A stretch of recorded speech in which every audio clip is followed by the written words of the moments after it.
राशिद साण रिहान में रूह कंदो हो रक्स पान चिटियाऊं प्यार में के पंहिंजा पजा अक्स आदिल अहिड़ो ॿियो को शख्स केन ॾिठो मूं सिंध में।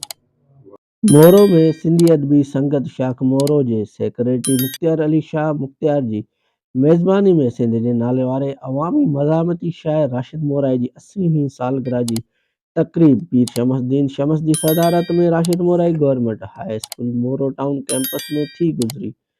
उन मौके ते साईं जी सालगिरह जो केक काटियो वियो जॾहिं त शाइर अली खान आदिल निगारी राशिद मोराई जी शाइरी जो तरनम में गीत गायो। उन माणे रासी है दी सारी मशहूर घिटियुन में राशिद सुवाती मोरे जे घिटियुन में राशिद सुवाती चुणंदे चुणंदे नेठ वयासी मुकरिन खिताब कंदे चयो त राशिद जो थियणो हो सो थी गुज़रियो, जो थियणो हो सो थी गुज़रियो, बाक़ी त वञी यादूं रहंदियूं। हा गीत उते ॻाया राशिद जो सुहिणा माण्हू मरिया। तव्हां असां ख़ुशि नसीब आहियूं जो सिंध जे महान नाले वारी शख़्सियत साईं राशिद मोराई जी 80 सालगिरह मल्हाईसीं Rashid Morai government high school Moro town campus में, जंहिंमें राशिद मोराई उहो ख़ुशि नसीब शाइर इंसान आहे जंहिंजो मौत बि ॾाढो सुठो थियो आहे हुन चवाणी मुताबिक़, ऐं हुन जी ज़िंदगी बि सुरही गुज़री आहे। अहिड़ा माण्हू तव्हांखे थोरा मिलंदा। इहे शख़्स सदन में पैदा थींदा आहिनि जंहिं मेन स्कूल में ख़ासि करे क़ौम जे बचनि खे तइलीम ॾिनी, 15 साल हेडमास्टर रहियो, ऐं अॼु राशिद मोराई यादगार कमेटीअ उन स्कूल ते Rashid Morai government high school Moro town campus नालो रखियो, जेका तव्हां असां लाइ हिकिड़ी ख़ुशीअ जहिड़ी ॻाल्हि आहे।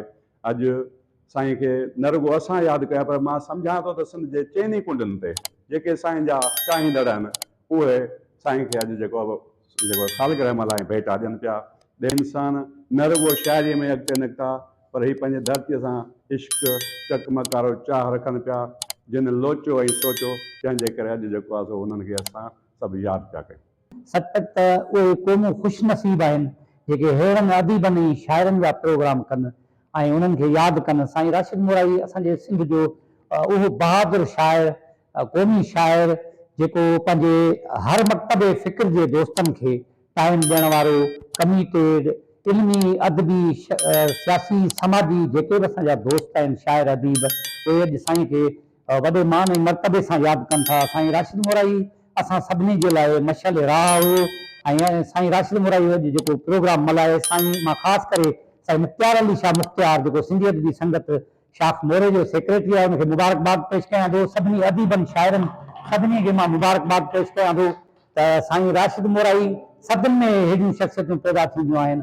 केॾो थो मां भायां तोखे, कीअं इहो सम्झायां तोखे, तूं आहीं शर्म बूटीअ जीअं हथ नथो मां लायां तोखे, आज़ादीअ खे नेमत सम्झी पंजनि सां तर पायां तोखे, दर्द वॾनि जे देस हलूं राशिद साण मिलायां तोखे, केॾो थो मां भायां तोखे, कीअं इहो सम्झायां तोखे, कीअं इहो सम्झायां तोखे।